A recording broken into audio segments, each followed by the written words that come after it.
Sunday, November 26, 2023, 4:06 AM, Didman's Vlog 2023, episode 89, title. Tingnan natin. Tingnan ko muna kung ano yung... May nakita kasi ako sa nag-appear na naman sa aking Facebook page. Ito yung nakalagay doon, no? Christian meme. Hindi kailanman magiging tama ang anumang galing sa kasinungalingan dahil ang kasinungalingan kailanman hindi naging tama kahit na magtagumpay pa yan. So sa biglang tingin, normal lang to kasi actually hindi mo na nga kinakailangan bigyan pa to ng meme kasi alam talaga natin na yung ang kasinungalingan laging mali. Tapos, yung lahat na magiging bunga ng kasinungalingan, never siyang magiging tama. Kasi nga, dahil ang kasinungalingan kalimay. Pero nakakapagtaka kasi itong second sentence, dahil ang kasinungalingan kailanman hindi naging tama kahit magtagumpay pa yan. So, lumalabas ngayon sa Christian meme na ito na maski yung kasinungalingan, nagiging successful din. Okay? So, kung isang bagay ay naging successful, ibig sabihin, natupad yung kanyang purpose. So, hindi na siya kasinungalingan kasi kung halimbawa, gawin na natin Christian yung setting. So, pag sinabing kasinungalingan, ito yung maling aral. So, kung ang maling aral na yan ay naging successful, kasi sabi niya,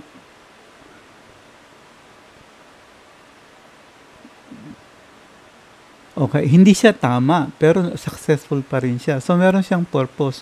So, sa Christian understanding ngayon natin ng lying, ng kasinungalingan, ito ngayon yung pagligaw.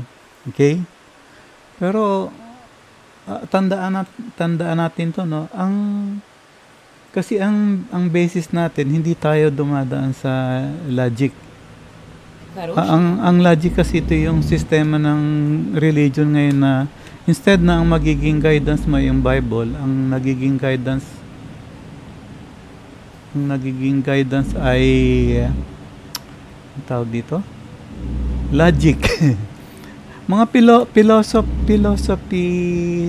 philosophical statements na seemingly ay religious ang dating, pero it's the same, it's human knowledge kasi ganito, ano ba ang definition? Ay, kumagat yung rear, sira na yung aking cambio.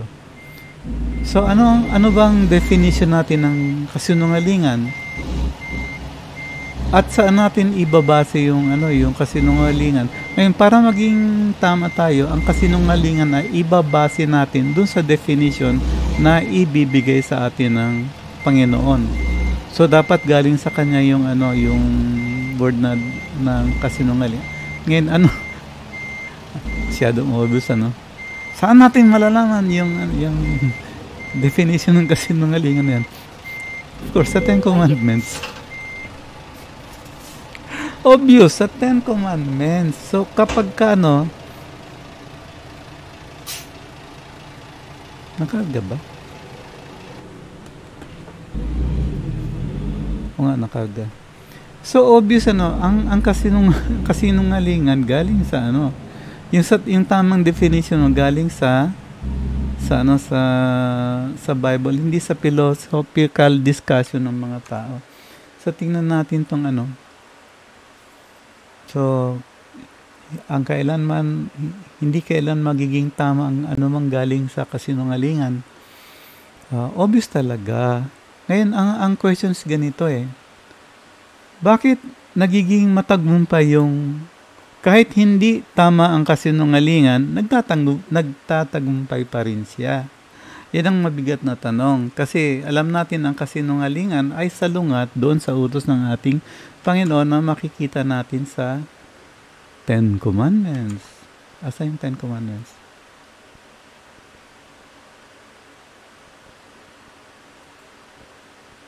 Saan yung Ten Commandments?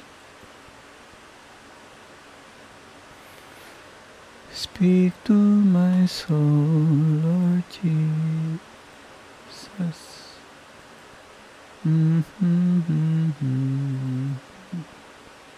Ay, mali. Pwede pala nating tingnan dun sa dun sa X-Files. Dito sa Excel. Anyway, ito kasi kabisado ko nasa last part ito. So, nasaan yung kasinungalingan dyan? Ito. Thou shalt not bear false witness against thy neighbor. Huwag kang gagawa ng kasinungalingan laban sa iyong kapitbahay. So anything na ng kasinungalingan will not be against you but against dun sa kasi mini-mislead mo yung kapitbahay. So yan ang Ngayon ang nakakapagtaka is bakit kahit hindi siya tama, nagiging successful pa rin siya.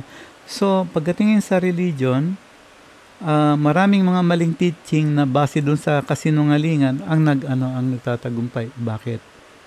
Ngayon naalala ko yung nung maliit kasi ako noon, nung 4'11 pa ako, mahilig akong manood ng cartoons. Pinapanood ko yung Gambi. So, dun sa episode ng Gambi, meron silang rocket. So, yung rocket merong astronaut. Tapos, nag-launch sila. And then, ano nangyari dun sa... Nag-fail yung launch.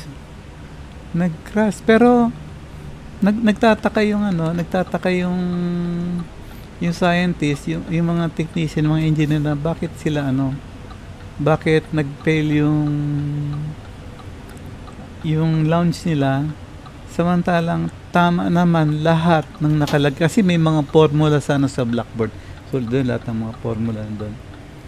Yan si Gambi ngayon, tiningnan niya yung equation. Yung first line ang nakalagay ay 2 plus 2 equals 5. So sabi niya doon sa professor, what is 2 plus 2? Sabi niya, 4, but you put 5. So, subsequent dun sa answer ng 5, any computation na gagawin mo ngayon using the value of 5 will be correct. Halimbawa, 5 plus 5, 10. O, tama na yon. Kaya siya successful. Bakit tama? Kaya hindi halata na ng kasinungalingan. So yung magiging resulta ngayon, anything na based doon sa lying, sa kasinungalingan, ay magiging tama doon sa nagbabahagi ng katotohanan na yun. Kasi sa kanya, ang premise niya ay tama yung pinagkunan niya ng yung pinaka-basis. Postulate yung kanyang pinaka-postulate. So nag-produce siya from those postulate ng theorem. So assume na ang theorem niya ay tama. Pero actually, ang theorem niya ay mali kasi yung postulate niya mismo ay mali. 2 plus 2 is equals 5. Never siya magiging tama. Ngayon, saan ang religion? Saan siya nagiging successful? Kasi yung error na ipinasok ng 2 plus 2 plus 5 ay imbis na 2 plus 2 is equal to 4, meaning obedience is obedience to the law of God, nagiging 2 plus 2 is equal to 5 na pagka-Diyos mo yung pera, magiging successful ka. So, lahat ng mga aral ngayon ng religion ay base dun sa katotohanan na pwede kang yumaman pag gumamit ka ng religion. Di ba? Obvious yun dun sa mga religion na nakikita natin. So, mapalad tayo kung ang religion na kinabibilangan natin, ang wino-worship ay ang Diyos, hindi yung salapi. Unfortunately, yun nga, kaya nga itong sinasabi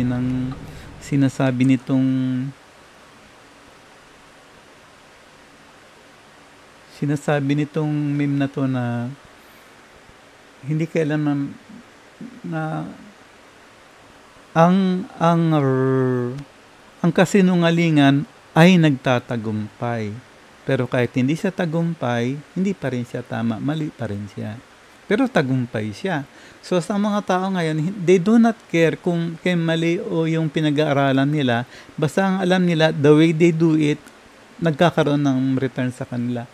Ang number one na pwede nating makita na good return sa kanila ay yung good feeling. Ang sarap ng pakiramdam nila kapag sinusunod nila yung mga maling doktrina na itinuturo ng church nila base doon sa sa kasinungalingan. Ito nga kasi ang ang pinakamabigat kasi na kasinungalingan nga na ibinigay sa atin ng religion ito na wala daw maliligtas sa pagsunod sa 10 utos. Pero malino doon sa first commandment na ang salvation ay nasa pagtupad o pagsunod doon sa 10 utos. Paano tayo naligtas? Tinanggap natin ang ating Panginoon sa ating puso bilang ating Panginoon at sariling tagapagligtas. So kung ang Panginoon ay tinanggap natin sa ating puso bilang ating Panginoon at sariling tagapagligtas, ligtas tayo. Nasaan yan dito sa first commandment? Ito yan, Umpisa yung words, ito yung words. Ang words na yan is yung dabar, equivalent sa logos. So alam natin yung logos ay nagkatawang tao at naging ating Panginoong Yesus. So sabi ng Panginoon sa verse 2, alam niya na tayo ay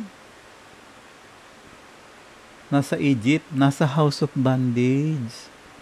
Alam niya. At ang ginawa niya sa atin ay inilabas niya tayo doon. So paano tayo pinalabas ng Panginoon sa bandis ng kasalanan? Sa pamamagitan ng ating Panginoong Jesus. Namatay siya para sa atin. In the first place, kaya tayo na bandage kasi nga, nung nagkaisip tayo sa halip na Diyos ang ating maging Diyos, ang naging Diyos natin ay ito. Yung pinagbabawal ng Diyos, si Kubet. Anong Kubet? Greediness, love of money, worship of money. So kapag kasi marami kang pera, you can become God. Kaya mo nang kontrolin yung kapitbahay mo, kaya mo control, maski religion-wise, pwede mong gamitin yung pera sa pag-control ng tao to attend to your church or to bigyan mo lang sila ng ng magandang sasakyan or anything na mai-entice sila na umattend. Kasi bakit ang iba hindi maka-attend sa church? Hindi kaya, walang masakyan, walang pera, walang gano'n. And then you provide these things. So makaka-attend sila sa church. Now, maganda kung yung church mo nga ay yung itong tinuturo.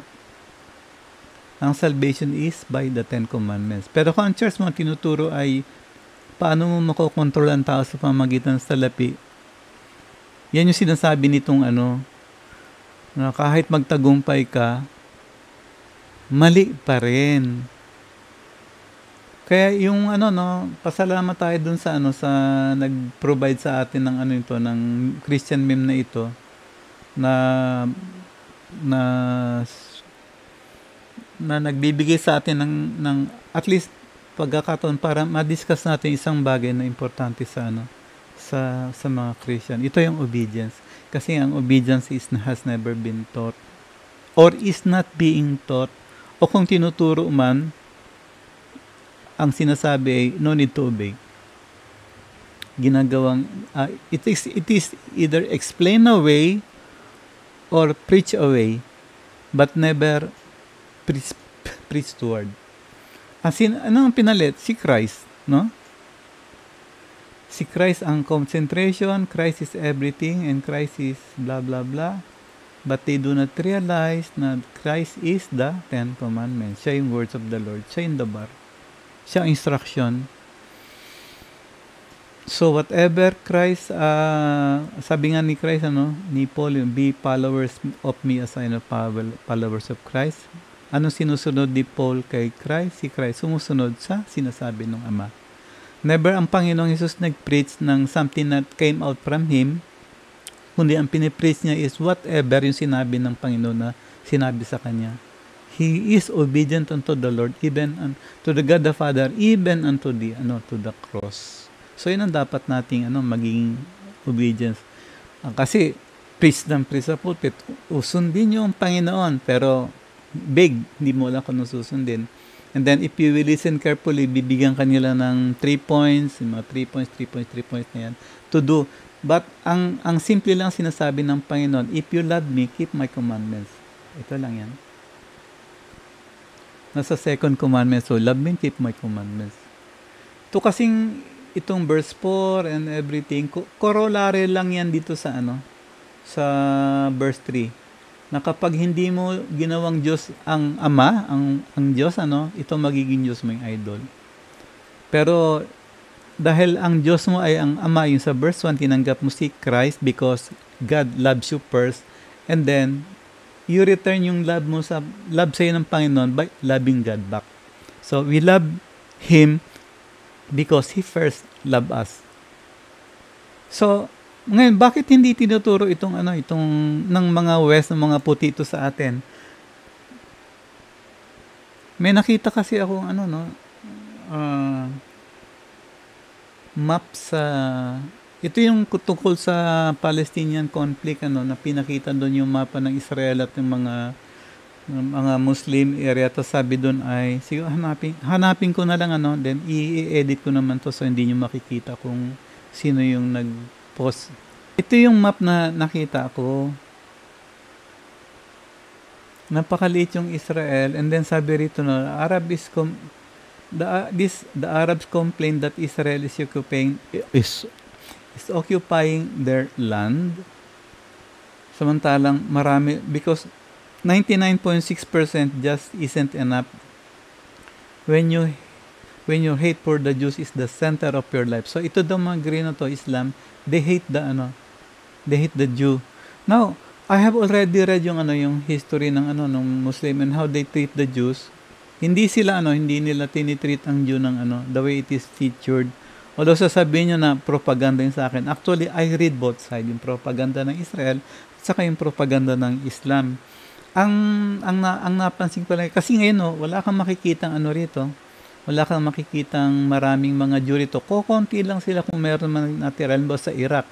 80% na lang ba o 5 tao na lang gano'n, no? Halos na bakante na ito. Saan napunta yung mga Jew? So sabihin natin na pinaalis sila, no? But actually kasi ang mga Jew they are businessman, no? Mayayaman sila, no? And then meron silang tawag dito yung cohesion. And then they use their own language sa business, so mahirap ma-penetrate yung the way they do their businesses. And they are very successful kasi they establish the banks. So pag meron kang bangko, control mo yung mga countries. So halimbawa, nagyari tong Libya at saka yung Egypt. So yung Libya utang sa bangko, pautangin siya para girayan yung Egypt. Ang Egypt uutang sa bangko para girayan niya yung Libya. Ngayon, sino man ang matalo rito pagtapos ng gera, yung natalo magbabayad pa rin sa bangko yan. And then yung nanalo, magbabayad pa rin sa bangko yan. So sino ang nanalo? Yung bangko. At sino may-ari ng bangko? Yung pula. Rothschild. So yung yan yung hindi natin. Sa ganito pag nakita natin, talagang salbahe ang mga Muslim na yun. Nanggaling na ako sa nag-work na ako sa Saudi .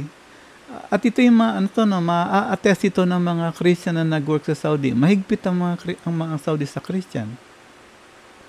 Pero kay Flor hindi. Bakit ba? Dahil ba ako ang tawag dito?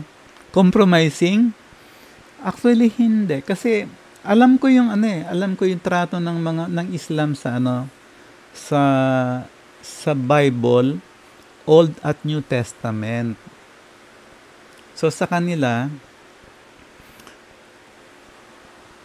holy ang Bible kasi the word of Allah does not change in thou. Kaya lang in quandary sila dyan, kasi sabi nila, so kung naniniwala sila na ang Bible natin ay it is the word of God, word of Allah, kasi Allah daw is same as God, word of Allah, salita ni Allah, ngayon sinasabi na corrupted daw yung Bible, kaya hindi sila naniniwala sa Bible natin kasi corrupted daw. Which is true kasi iba sa mga previous studies natin,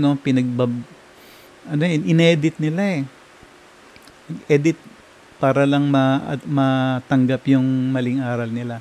So, yun ang sinasabi. Actually, kahit inedit, di ba? Pinakita naman sa inyo, inedit nga. Pero obvious naman yung inedit, kaya ibabalik natin sa tamang translation kasi meron translation, yung ginamit nilang para i-translate pasukan nila ng mali, meron pang mas maagang translation doon na translate ng tama. So, bumabalik tayo doon sa tama. Kaya hindi tayo naapektuhan ng mga mali. Ngayon sa Surah 68, sa Saudi kasi, no, um,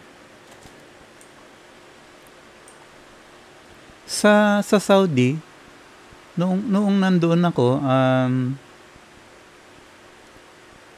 experience ko doon sa ano no sa villa namin, pinapasok yan ng mga imam, ng mga mutawa, ng mga religious leader ng Saudi. Kukunin nila yung mga Pilipino, dadalhin sa masjid, tapos pagbalik Muslim na. Ngayon, bakit ako hindi kasama doon? Kasi every time na tatry nila ako i-convert, ang sabi ko sa kanila, ana nafar al-kitab. I am a man of the book. Tapos sasabihin na, Alhamdulillah, praise the Lord. Mia mia, kois, mia mia. Maganda yan, very good, sabi niya. Tapos hindi na lang ako gagalawin. Al-Maida, Surah 5:68. 68.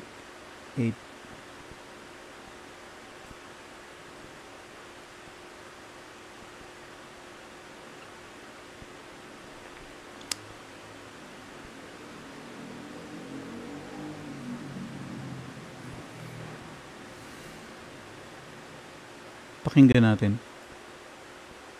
قل يا أهل الكتاب لستم على شيء حتى Narinig yung sinabi yung ito. Yung translation sa English ito eh. Say, O people of the book. So, pag sabi ko sa kanila, ana na para al-kitab, man of the book ako. In effect, ang sinasabi ko, people of the book. Kasi ang people of the book, ito yung naniniwala sa Torah, Old Testament, at saka sa Gospel, sa New Testament. So sabi nung Bible nila, ako daw, I have nothing to stand on unless I observe the Torah and the Gospel and what has been revealed to you from your Lord. So, nung sinabi ko sa kanila na I am a man of the book, follower ako ng Panginoon. And then, di nila ako convert. Pero sa mga Pilipino doon, ako lang kung may mga Christian din na kasi hindi ako nakikialam sa sa kung sino may mga kino-convert nila. No? Basta naawa na lang ako. Kasi bakit nga nagpa-convert? Natanong ko. Wala, ano pang magagawa mo? Naisama ka na doon eh. Kasi sa akin, ang sabi sa akin, pag kinakausap ako ng mga, lalo na nung nandun ako sa Ministry of Interior ng Saudi, sabi sa akin nung isang religious leader doon, bakit ayaw magpa-convert? Kasi marami kang makukuha mga privileges. So, yun yung parang signing bonus, yung may cash plus award, and then makapasok ka sa mga holy place nila. Nasa Madinah Al-Munawwara ako eh. Kahit bawal po akong pumasok sa holy place nila, nakakapasok ako kasi ini-smuggle ako ng mga kasamaan ko na Muslim. Sabi lang sa akin, huwag ka lang kikibo, huwag ka matutulog gising ka lang sa sakyan, ikot tayo doon. Ano pa yung sabi niya sa akin? So, yun ang sabi sa akin nga, marami kang privilege, ito, gano'n. Tapos, saka yung pinakamo na, makakapag-asawa ng 4. So, ang sagot ko naman sa kanila, I am a man of the book. So, doon mahigpit sila sa Bible, no? Pero ang Bible ko, hawak ko, alam nila na ang hawak ko ay Bible. Ang Bible ko ay nasa table. And then every morning, pumupunta ako sa roof deck, dala ko yung Bible para mag-quiet time ako doon. Alam din nila yon. And then they respect it.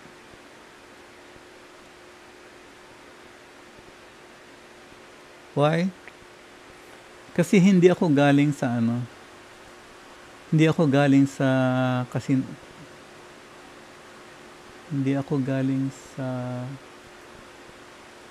ano ba naman to? Ba tayo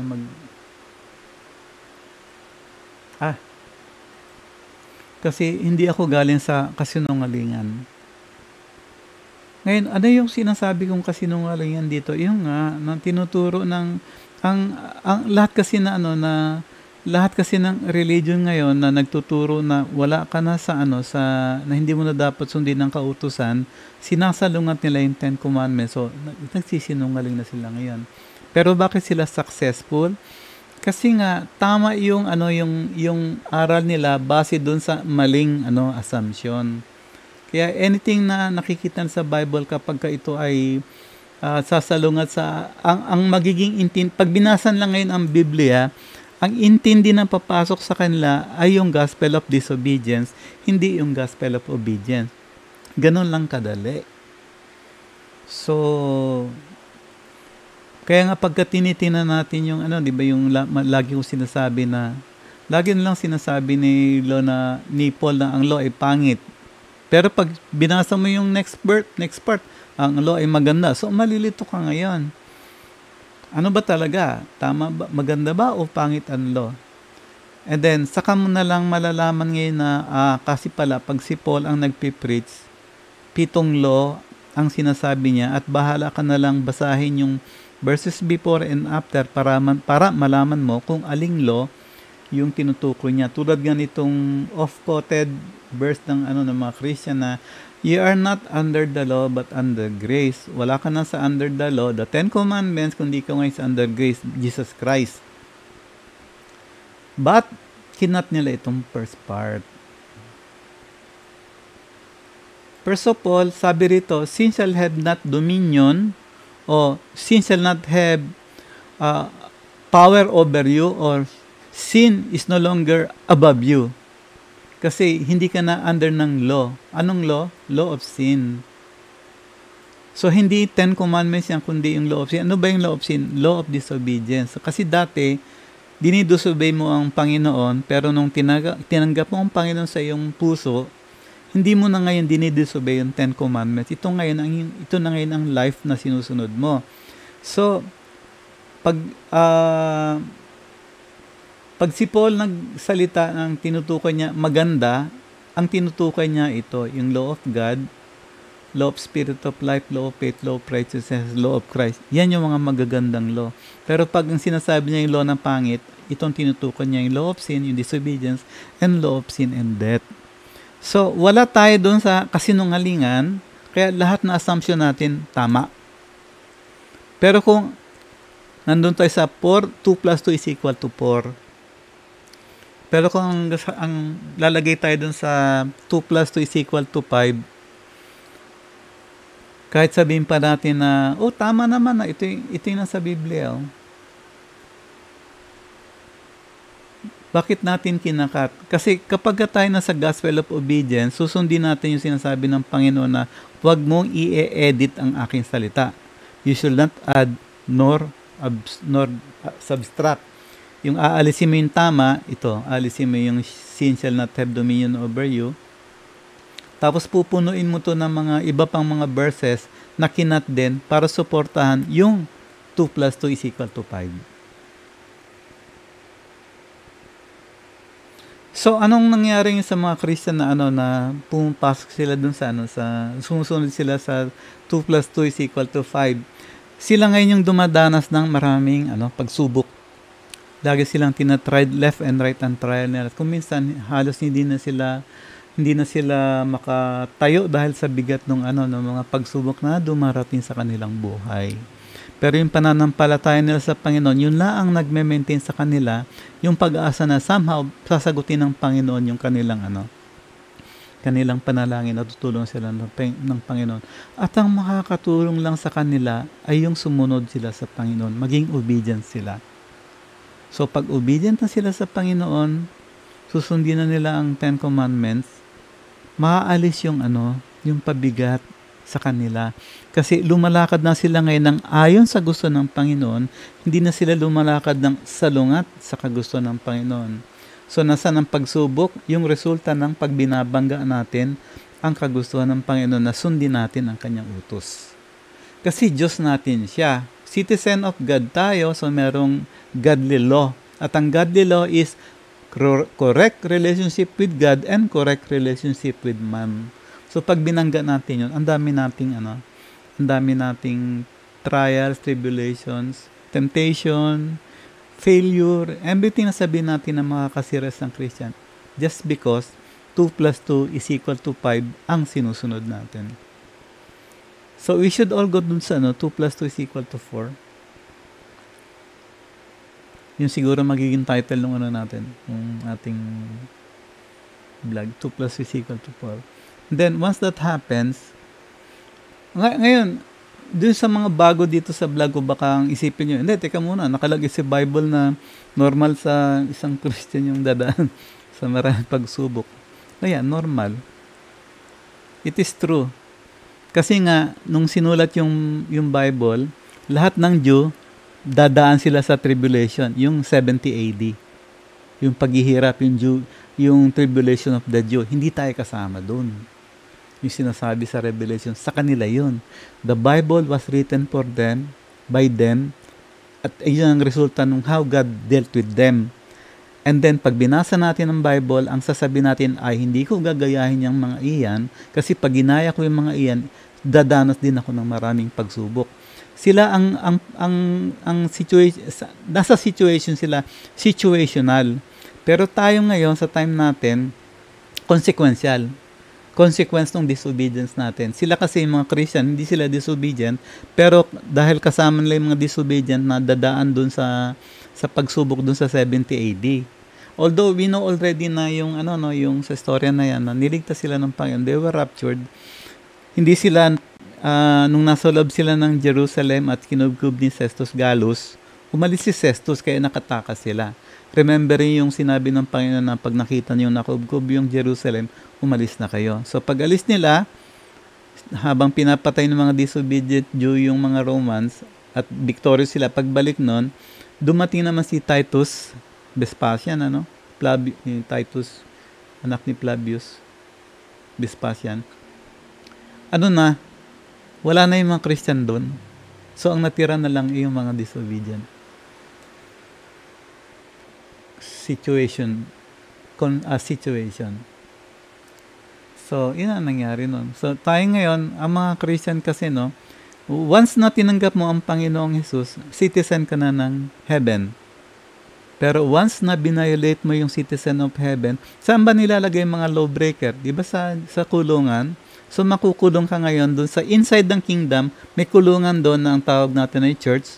So, pagdating doon, nakulong ka doon sa Paul's Church, na nagtuturo ng disobedience, kulong ka doon sa loob, and lahat ng klase ng punishment sa isang criminal ay mararanasan mo. Hanggang sa makita mo na, teka, mukhang mali yung sinusunod ko which happened to me, Pero, unfortunately, nalaman ko to, 60 years old na ako. So sorry na lang, Flor. And then, saka ka makakalabas ngayon dun sa Ngayon, pagka may nangyayari sa'yo, hindi na to consequential, kundi situational na to. Kasi mag-i-end din naman ang life natin and mamimit natin ang Panginoon. So, balikan natin itong Facebook meme na to. 2 plus 2 is always 4. 2 plus 2 is never 5.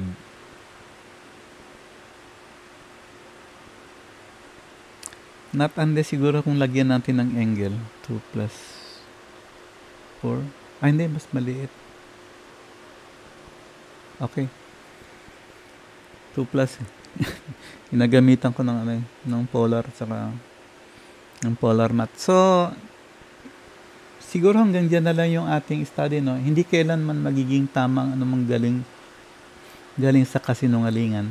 So, kung ang galing sa kasinungalingan na sumira sa buhay natin mga Pilipino ay yung gospel of peace. Dahil nung natuto tayo, lahat ng country natuto ng gospel of peace, nawalan sila ng kakayahan na i-guard yung kanilang country, napasok sila ng West. Nakuha ng West yung mga gold, mga oil, resources tulad natin. Nakuha nila yung ating mind. Ngayon, naglilingkod tayo sa kanila. So, wala tayong magagawa. Kasi yan na yan fortunately for now, nakikita natin na unti-unti na what really enslaved us ay yung gospel of peace. Version ng mga hindi Christian.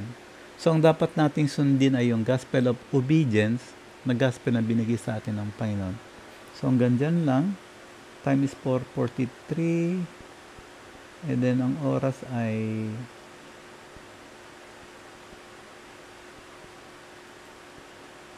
37 minutes. So I think that's enough, ano? Hindi nakakaantok. Saka 4:43 AM na. It's time for me to sleep. So bye for now.